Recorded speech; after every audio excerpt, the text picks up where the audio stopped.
Magandang hapon, bagong Pilipinas. Una sa ating mga balita. No-show na naman si Vice President Sara Duterte sa deliberasyon ng Kamara para sa 2026 budget ng Office of the Vice President.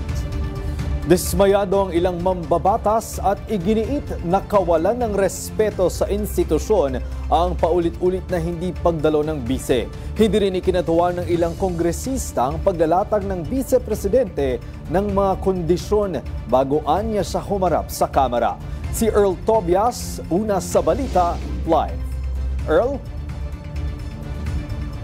Greg, tulad nga noong nakaraang taon, hindi ulit sumipot ang buong Office of the Vice President sa plenary budget debates dito sa Kamara para sana depensahan ang hinihingi nilang budget sa susunod na taon.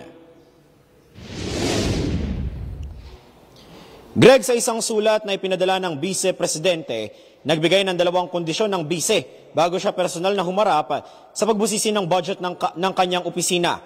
Una, iginiit ni VP Sara Duterte na dapat personal ding humarap ang Pangulo sa pagdinig sa budget ng Office of the President.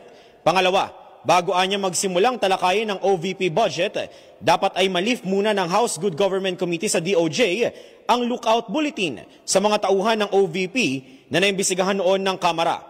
Bilang kahapon ang huling araw ng plenary budget debates, sinubukan na lang ni House OVP budget sponsor at House Appropriations Vice Chairperson Jose Alvarez na matuloy pa rin sana ang pagbusisi sa budget ng OVP kahit wala siyang kasamang ni isang OVP official.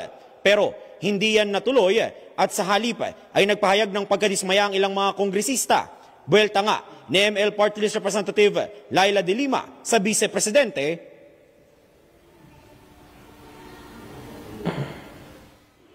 Who is she to continuously disrespect or show disrespect to this body as an institution and to the Constitution?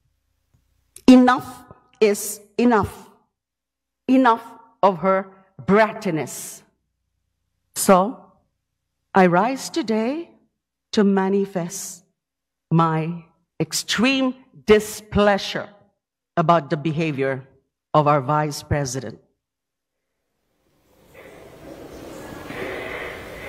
Paninindigan pa ng ilang kongresista mula sa minority bloc, nararapat lang nabawasan ang budget ng Office of the Vice President dahil sa umano'y tahasang pambabastos nito sa prosesyong naayon sa konstitusyon.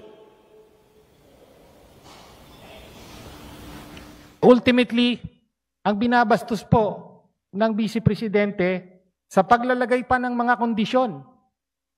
Bago daw siya magpakita rito, may mga kondisyon muna, ibigay ang gusto niya. No? Ang binabastos po niya dyan, hindi lang po itong institusyon ng Kongreso, hindi ang konstitusyon, kung hindi ang taong bayan. Pagdidiin naman ni House Senior Deputy Minority Leader Egay Irice ni hindi resonable ang mga kondisyong hinihingi ng Vice Presidente at mainam na wag na lang itong pansinin. The best way forward is simply to ignore the letter and proceed with the more important task at hand, the approval of the national budget. To ignore the letter and treat it as unimportant is in fact the most professional and dignified way of addressing this matter.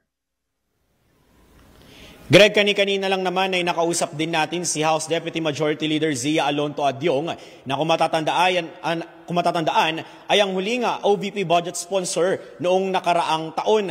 At siya na nga rin mismo ang nagsabi na dapat ay hindi raw tayo masanay na parang personal preference ang pagdating o pagharap ng isang buong tanggapan ng pamahalaan sa budget deliberations ng Kamara dahil ito ay isang proseso na dinidikta naman ng konstitusyon. Balik muna sa inyo. Maraming salamat, Earl Tobias, live mula sa Kamara.